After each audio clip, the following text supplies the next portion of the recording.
So I'm doing another video on books that I'm reading because I already finished the Rootwork book by okay, I say it wrong, Tiana or something, Lee McKillar. It was really good. It had good information, lots of good information, but just a really quick read. It wasn't that big of a book or anything, but it does have like some good spells and everything to go over. She does have pros a lot of interesting ideas and whatnot, and some basics. So I enjoyed it. I'd recommend it. The book I started this morning on the bus ride to school was this one. Jambalaya, the Natural Woman's book, and Luisah Teish. Um, I love books like this that are written where you tell stories about yourself or your life or other people to help you kind of understand something instead of just saying, this is how you do this. She says, well, my mama said this and this is what she did for blah, blah, blah, blah. Because when it's a story, it's easier for me to comprehend and to like latch onto. Whereas it's something that's like a list or something, it's hard for me to remember everything. I have to like rewrite it over and over and over again or reread it over and over. And sometimes if I'm tired or whatnot, I'll just skip things. And I don't do it intentionally, but that's what happens.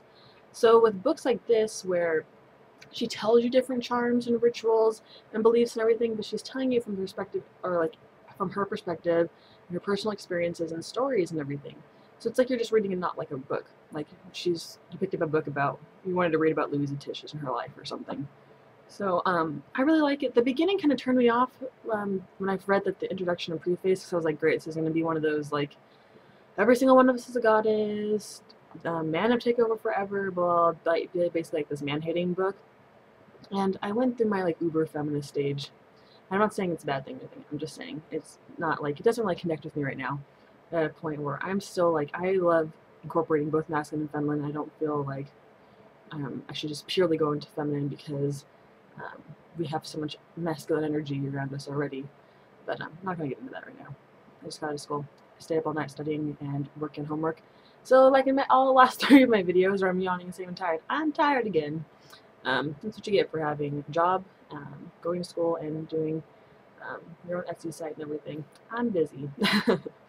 But yeah, this book is really good. I'd recommend it, that you get it if you're into. She says she's a voodoo practitioner, and that she grew up Catholic, or her mom told her she was Catholic. So I'm sure you can connect it to different things for hoodoo, because I know a lot of things I talk about is hoodoo. And I don't know much about voodoo, because it's not sort of something I'm really into, because it's a religion, compared to like hoodoo, which is just like a practice. But she writes it in a way that's really easy for me to get, to understand voodoo and everything. Sorry if I'm saying it wrong. I always say that. Just, if you're watching my videos, you already know I'm going to say everything wrong. But yeah, her style of writing is really nice too. She even like I feel like I'm like really in Louisiana, in New Orleans, or Algiers, or wherever she's at, depending on what part of the book you're reading. Because she writes out the dialogue like they say it in their accents. So when I'm reading it, I'm really imagining this woman or man or whatever, and how they would say it in their accent and their like sort of different thing, and the names that they call things, like the way they spell mommy and say mommy, and yeah, it's really interesting. It makes me feel like I'm really there, like I'm really experiencing this with her as she's relaying it. So yeah, I have to say, as I said, I haven't gotten very far. I'm on page 25. I'm only on the second chapter. I read all the beginning parts of this though.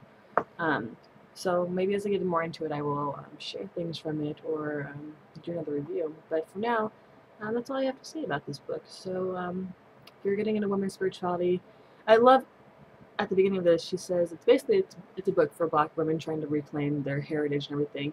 And then she lists all other things for like the white woman. It's good for this. For the Asian woman, it's good for protecting the Black Tao. For Latinas, it's good for. So she's really spreading it out for all women, and she says it's for men too. But basically the concept, its target audience is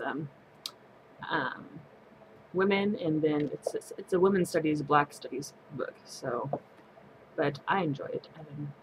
Yeah, so I don't feel anything weird with it. Well, never mind. That doesn't make sense. Anything weird with it. But yeah, so I feel it's good for everybody trying to follow a different path, or not a different path, but to explore various paths, or who may be interested in voodoo or hoodoo or any of those related things, or different African American or African-based spiritualities. Because a lot of times, what the information that we read is like distorted, or what we do, information we do get gets correct, sometimes we don't understand it because it's out of context or different way, or a lot of people will blend different traditions now, so they'll say it's voodoo, but it's really a combination of some 14 other things.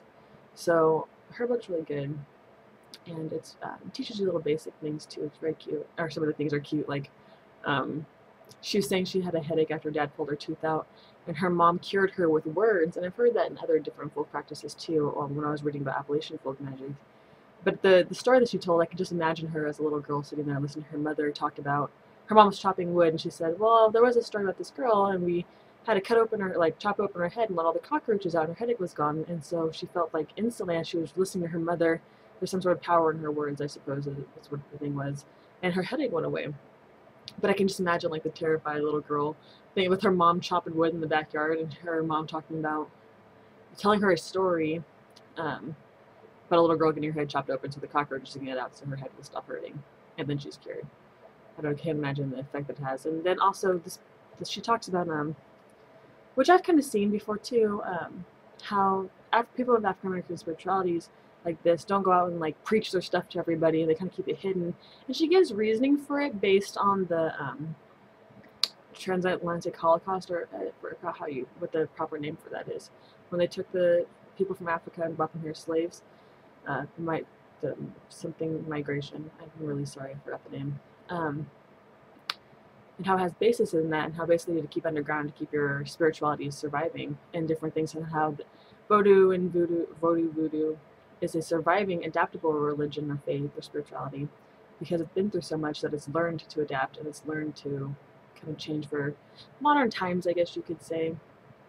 Um, and But I know, like, with most people, like neo-pagans and everything here, and even me, here I am on YouTube sharing information about a whole bunch of different things.